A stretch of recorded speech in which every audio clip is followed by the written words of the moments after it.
Hi guys, मैं निखिल और आप देख रहे हैं बस टेक। गाइस, विंडोज 11 को लेके काफी सारे यूजर्स एक्साइटेड हैं कि भाई विंडोज 11 उनके सिस्टम में चलेगा या नहीं चलेगा, वो यूज कर पाएंगे नहीं कर पाएंगे। काफी सारे सवाल आप लोगों के मन में चल रहे हैं।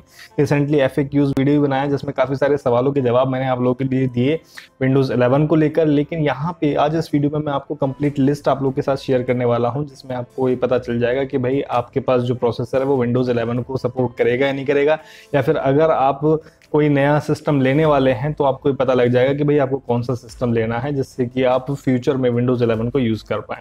तो चलिए देख लेते हैं क्या है लिस्ट। मैं आपको Intel as well as AMD दोनों ही जो प्रोसेसर हैं, CPU हैं, उनकी लिस्ट यहाँ पे शेयर कर रहा हूँ। साथ ही साथ इन प्रोसेसर के साथ जो भी आप बोर्ड आप लेंगे या फिर आपके पास है तो उसमें TPM 2.0 की भी अवेलेबिलिटी भी होनी चाहिए विंडोज 11 को यूज करने के लिए। TPM 2.0 के बारे में हम अलग वीडियो में डिस्कस करेंगे। यहाँ पे बात करते हैं इंटेल और AMD प्रोसेसर्स की लिस्ट की। तो यहाँ पे सबसे पहले हम बात करते हैं Intel CPU supported for Windows 11, यानी कि इंटेल प्रोसेसर की बात करते हैं। तो इंटेल में 8th जनरेशन से जितने भी अबव के जनरेशन CPU यहाँ पर हैं वो सभी विंडोज 11 को सपोर्ट करेंगे, ऐसा माइक्रोसॉफ्ट ने डिक्लेयर कर दिया है। तो आपको ये ध्यान रखना है कि भाई आपका जो प्रोसेसर है वो 8th जनरेशन या फिर उससे ऊपर का जनरेशन होना चाहिए। 8th generation, 9th generation, 10th generation, 11th या फिर न्यू ईयर, यानी कि इसके बाद की जनरेशन। साथ ही साथ Intel Xeon Skylake scalable processor आप यूज कर रहे हैं या फिर cascade lake scalable processor use कर रहे हैं, कूपर लेक या फिर Xeon Ice Lake, अगर ये स्केलेबल प्रोसेसर आप यूज कर रहे हैं तब भी विंडोज 11 आपके लिए सपोर्टेबल है।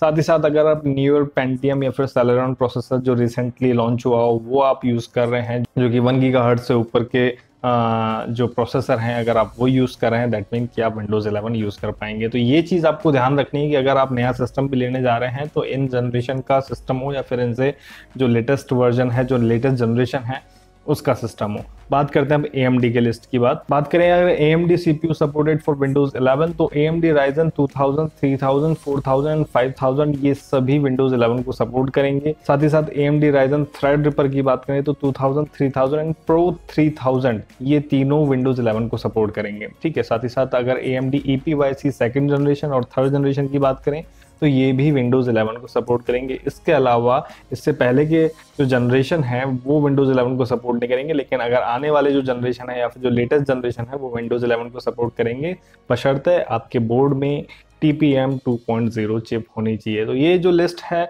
इससे आपके जो डाउट्स हैं वो क्लियर हो जाएंगे। इससे आपको पता लग जाएगा कि भाई आप विंडोज 11 यूज़ कर पाएंगे या नहीं कर पाएंगे। अगर आप इस कॉन्फ़िगरेशन को, इस रिक्वायरमेंट को फुलफिल नहीं करते हैं तो आप विंडोज 10 को कंटिन्यू कर सकते हैं, कोई दिक्कत नहीं है। आप विंडोज 10 को आराम से यूज़ कीजिए, खासतौर से 2025 तक आप आराम से यूज़ कर सकते हैं।